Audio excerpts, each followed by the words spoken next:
Hello friends, welcome to my YouTube channel optimistic girl Neha.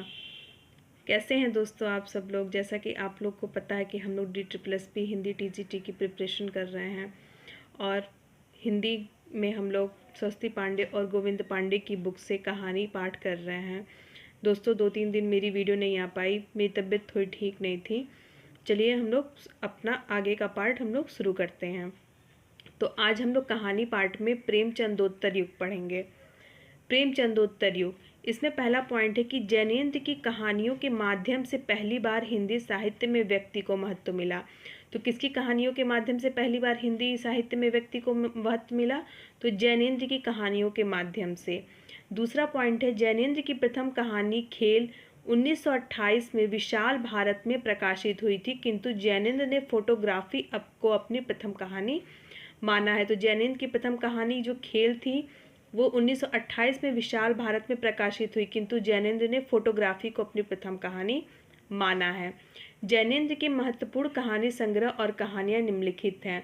कौन कौन से कहानी संग्रह हैं जैनेन्द्र के? तो फांसी है, वातायन है, दो चिड़िया है, एक रात है, नीलम देश की राजकन्या, ध्रुव यात्रा, पाजेब और जयसंधि। इसको भी आप दोस्तों कोई ट्रिक बना के इसको याद कर लीजिएगा, कोई टफ नहीं है इसको याद करना।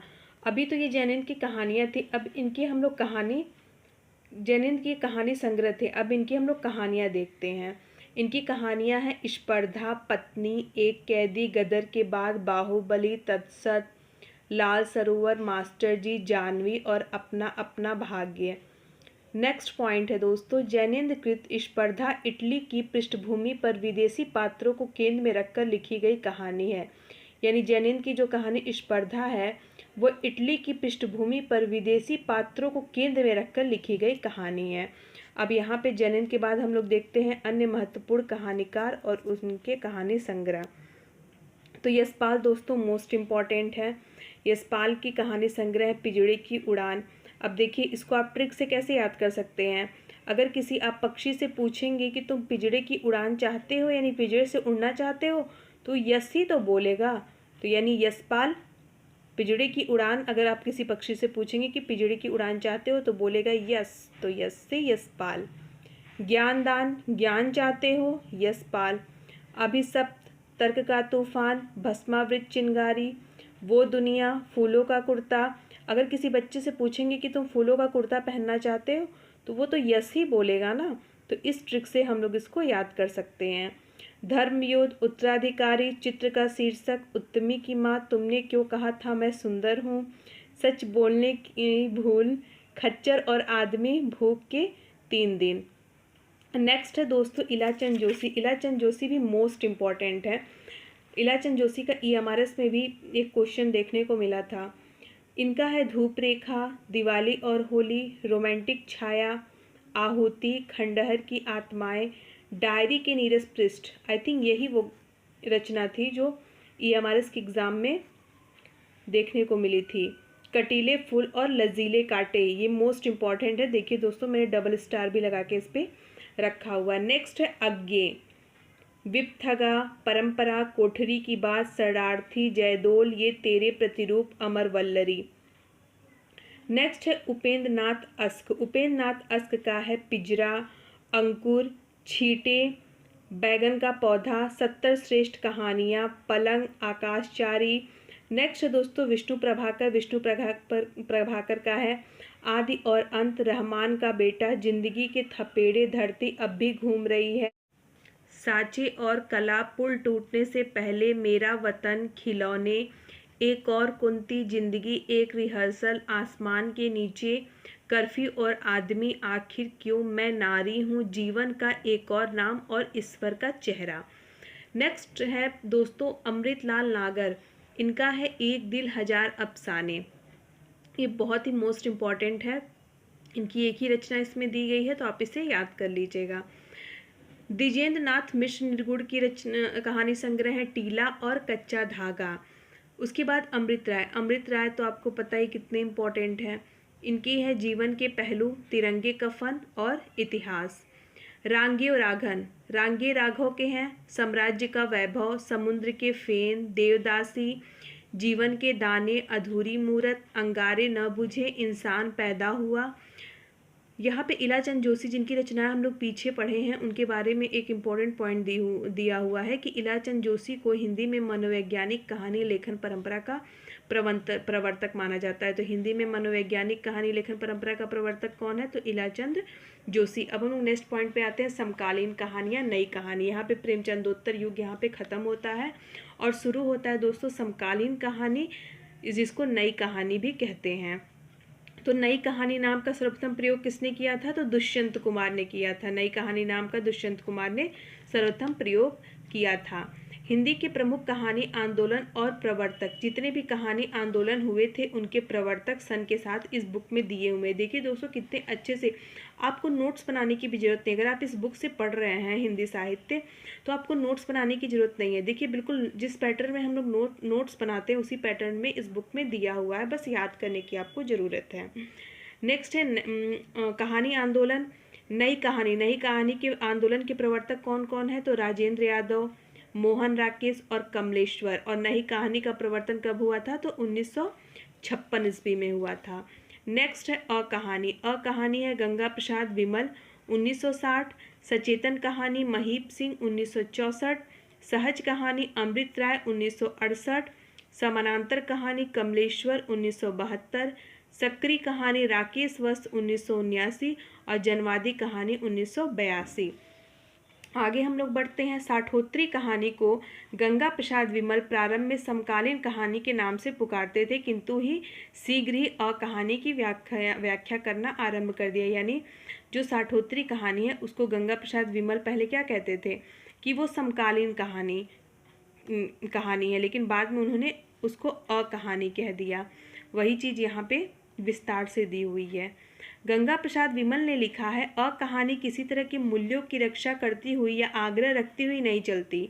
उसके लिए पुराने मूल्यों का टूटना कोई महत्वपूर्ण बात नहीं है।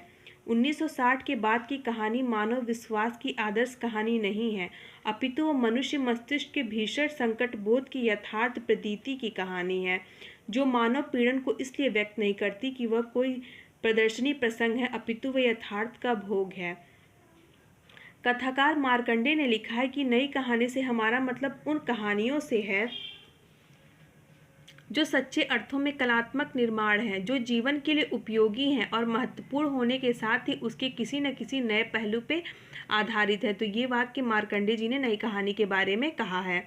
नेक्स्ट है डॉक्टर महीप के आधार पत्रिका में सचेतन कहानी विशेषांक से सचेतन कहानी आंदोलन का आरंभ किया। अब दोस्तों जो यहाँ पे हम लोग आंदोलन पढ़े हैं, इन कहानी आंदोलनों से संबंधित कुछ पत्रिकाएं हैं, जो पत्रिकाएं इस पेज पे दी हुई हैं। तो आप जिस तरह से मैंने पेंसिल से लिख लिया है कि सचेतन कहानी आधार पत्रिका, समानांतर कहानी सारिका पत्रिका, तो आप चाहें तो ऐसे छोटा सा कॉपी में ना लिखने से अच्छा आप यहीं पे लिख लो, तो तुरंत आप जैसे बुक खोलेंगे पढ़ना शुरू करेंगे तो आपको सीधे दिख जाएगी और आप उसको याद कर लीजिएगा। डॉक्टर महीप सिंह ने लिखा है कि सचेतन एक दृष्टि है जिसमें जीवन जिया भी जाता है और जाना भी जाता है। सहज कहानी के संबंध में अमृत राय ने लिखा है कि कहानी का लक्ष्य अपने कहानीपन को न खोकर जीवन की प्रस्तुति सहज रूप में करते हुए जीवन के कटु सत्यों और व्यवस्था की भ्रष्टता को उजागर करना है। अमृत राय ने सहज कहानी आंदोलन नई कहानियां पत्रिका से आरंभ किया। कमलेश्वर ने कहानीकारों के भोगवादी प्रवृत्ति का विरोध करते हुए धर्म युग में अयास प्रेतों का विद्रोह शीर्षक से एक लेख प्रकाशित करवाया। नेक्स्ट पॉइंट है समानांतर कहानी आंदोलन में आम आदमी को प्रतिष्ठित करने पे बल दिया जाता है। यानी समानांतर कहानी में किसको प्रतिष्ठित करने का बल दिया जाता है? तो आम आदमी को। समानांतर कहानी आंदोलन का सूत्रपात किस पत्रिका में हुआ? तो सारिका पत्रिका में हुआ था। राकेश वस्त ने मंच पत्रिका द्वारा सक्रिय कहानी का प्रवर्तन किया। तो सक्रिय कहानी का प्रवर्तन मंच पत्रिका और समानांतर कहानी सारिका पत्रिका। राकेश वत्स ने लिखा है कि सक्रिय कहानी का सीधा और स्पष्ट मतलब है कि चेतनात्मक ऊर्जा और जीवंतता की कहानी। जनवादी कहानी आंदोलन का सूत्रपात दिल्ली में जनवादी लेखक संघ के प्रथम राष्ट्रीय अधिवेशन के साथ हुआ। यानी जनवादी कहानी का आंदोलन का सूत्रपात कब हुआ? तो दिल्ली में जनवादी लेखक संघ के प्रथम राष्ट्रीय अधिवेशन के साथ हुआ। वैचारिक धरातल पर जनवादी कहानी मार्क्सवाद को आधार बनाकर चलती है। इसमें मुख्यतः किसानों, मजदूरों, पीड़ितों, दलितों और असहायों का जीवन संघर्ष चित्रित किया जाता है। जो जनवादी कहानी में है उसमें किसकी तरफ ध्यान खींचा जाता है, तो किसान हैं, मजदूर हैं, पीड़ित हैं, दलित हैं, असहाय हैं, उनके जीवन संघर्षों के बारे में जनवादी कहानी में चित्रित किया जाता है। नेक्स्ट पॉइंट है, नामवर सिंह ने परिंदे को हिंदी की पहली कहानी माना है। तो नामवर सिंह ने किसको, परिंदे को हिंदी की पहली कहानी माना है। नामवर सिंह ने लिखा है कि परिंदे की लतिका की समस्या स्वतंत्रता या मुक्ति की समस्या नहीं है। यानी परिंदे आप जब कहानी पढ़ेंगे तो उसमें एक लतिका की कहानी है। तो देखिए दोस्तों, यूट्यूब पे छोटी छोटी ऐसी बहुत सारी वीडियोज़ हैं जिसमें कहानी को बहुत ही मतलब उनका सारांश बताया गया है। तो जब एक बार उसको आप देख लेंगे, जैसे छोटी वीडियो बिल्कुल आप लोग खोलिएगा, बहुत बड़ी वीडियो नहीं कि उसमें विस्तार से 2-3 घंटे आप लोग परिंदे कहानी पढ़ रहे, नहीं। जितनी भी कहानियाँ हैं उसमें से कुछ कहानियाँ जो इम्पोर्टेंट हैं, क्योंकि उसकी जो मतलब पूछता है कि इसमें कौन कौन है, इसके पात्र कौन कौन है, तो उसके लिए आप यूट्यूब पे इनकी जो छोटी छोटी वीडियो है सारांश में, तो उनको आप लोग जरूर देख लीजिएगा। तो इससे हमको पात्र याद करने में बहुत आसानी हो जाती है और थोड़ी बहुत कहानी भी पता चल जाती है। तो परिंदे की लतिका की समस्या स्वतंत्रता या मुक्ति की समस्या है। अतीत से मुक्ति, स्मृति से मुक्ति, उस चीज़ से मुक्ति जो हमें चलाए चलती है और अपने रेले में घसीट ले जाती है। यानी परिंदे में जो लतिका है वो किस किस से मुक्ति चाहती है, तो अतीत से मुक्ति चाहती है, स्मृति से मुक्ति चाहती है और उन सब चीज़ों से मुक्ति चाहती है जो पुराने समय से चली आ रही हैं।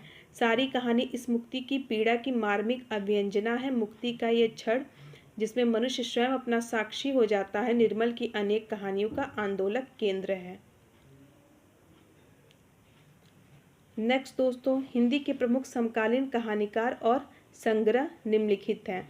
तो समकालीन कहानीकार और संग्रह देखिए, भीष्म साहनी भी समकालीन कहानीकार हैं। इनकी प्रमुख कहानी संग्रह हैं भाग्य रेखा, पहला पाठ, भटकती राख, पटरियाँ, वांगचू मोस्ट इम्पॉर्टेंट है भीष्म साहनी का कहानी संग्रह, शोभा यात्रा, निशाचर, पाली और डायन। नेक्स्ट है मुक्तिबोध का है काठ का सपना और सतह से उठता आदमी। भैरव प्रसाद गुप्त के कहानी संग्रह हैं मोहब्बत की राहें, फरिश्ता, बिगड़े हुए दिमाग, इंसान, सितार के तार, बलिदान की कहानियाँ, मंजिल, महफिल, सपने का अंत, आँखों का सवाल, मंगली की टिकली, आप क्या कर रहे हैं। नेक्स्ट है अमरकांत का तो मोस्ट इम्पॉर्टेंट है। आप एक बार यूथ पब्लिकेशन की बुक उठा के देख लीजिएगा, इनकी रचनाएं कितनी प्रीवियस ईयर क्वेश्चन में पूछी गई हैं। इनके हैं जिंदगी और जोक, देश के लोग, मौत का नगर, मिलन मित्र, कुहासा, एक धनी व्यक्ति का बयान, सुख और दुख। नेक्स्ट है राजेंद्र यादव की कहानी संग्रह है देवताओं की मूर्तियाँ, खेल खिलौने, जहाँ लक्ष्मी कैद है, अभिमन्यु की आत्महत्या, छोटे छोटे ताजमहल, किनारे से किनारे तक, टूटना, अपने पार, ढोल और अन्य कहानियाँ, हासिल तथा अन्य कहानियाँ। मोहन राकेश भी मोस्ट इम्पॉर्टेंट है। इनके कहानी संग्रह इंसान के खंडहर, नए बादल, जानवर, एक और जिंदगी और फौलाद का आकाश। कमलेश्वर का है राजा निर्बंसिया, कस्बे का आदमी, खोई हुई दिशाएं, मांस का दरिया, बयान, आज़ादी मुबारक। नेक्स्ट धर्मवीर भारती भी मोस्ट इम्पॉर्टेंट है दोस्तों। इनका है मुर्दों का गांव, स्वर्ग और पृथ्वी, चाँद और टूटे हुए लोग, बंद गली का आखिरी मकान। नेक्स्ट है लक्ष्मी नारायण लाल का है कि सूने आंगन, रस बरसे, नए स्वर, नई रेखाएं, एक बूंद जल, एक और कहानी और डाकू आए थे। निर्मल वर्मा, जलती झाड़ी, पिछली गर्मियों में, बीच बहस में, कौवे और काला पानी, सूखा तथा अन्य कहानी। आप देखिए दोस्तों, परिंदे निर्मल वर्मा की है। इसका सन भी आप लोग इम्पोर्टेंट है, लर्न कर लीजिएगा। और इनके पात्र कौन है, लतिका हैं और भी कई 2-3 और इनके पात्र हैं, तो उनको आप लर्न कर लीजिएगा। फानेश्वर नाथ रेणु का है ठुमरी, आदिम रात्रि की महक, अग्निखोर, एक श्रावणी दोपहर की धूप और अच्छे आदमी।